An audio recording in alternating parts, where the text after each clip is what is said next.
আপনাকে কিছু তথ্য জানাই। 1956 সালে পাকিস্তানের কেন্দ্রীয় সরকারের 42,000 কর্মকর্তা কর্মচারীর মধ্যে বাঙালি ছিল মাত্র 2,900 জন।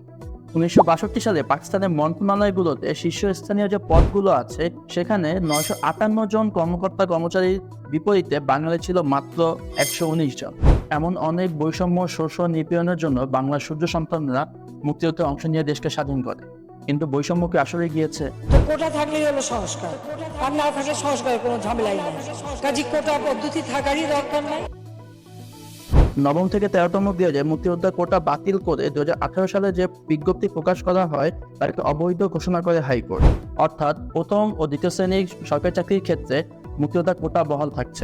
হাইকোর্টের এই রায়ের বিপক্ষে সারা দেশের শিক্ষার্থীরা আন্দোলনের ডাক দেয়। কিন্তু কেন? কোটায় আসলে সমস্যা কোথায়? এ প্রশ্নের উত্তর জানতে হলে আগে আমাদের জানতে হবে এসব পদে কোন কোন কোটা কি পরিমাণ বিদ্যমান রয়েছে। প্রথম ও দ্বিতীয় শ্রেণীর সরকারি চাকরিতে মুক্তিযোদ্ধা কোটা বহাল থাকছে 30%। এছাড়া নারী কোটা 10%, জেলা কোটা 10%, প্রতিবন্ধী কোটা 1% এবং উপজাতি কোটা 5% বিদ্যমান। অর্থাৎ প্রথম ও দ্বিতীয় শ্রেণীর বিভিন্ন সরকারি চাকরির ক্ষেত্রে 45 থেকে 55% শূন্য পদ সংরক্ষিত থাকছে বিভিন্ন কোটার জন্য।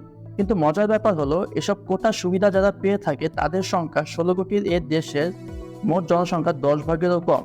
অর্থাৎ 10 ভাগেরও কম সংখ্যক মানুষের জন্য 45 থেকে 55% শূন্য পদ সংরক্ষিত থাকে, যেখানে বাকি 90 ভাগ মানুষের জন্য থাকছে অবশিষ্ট পদগুলো। বাংলাদেশ অভ্যুত্থানের আন্দোলনের সূচনা হয় বৈষম্য নিরসনের লক্ষ্য নিয়ে।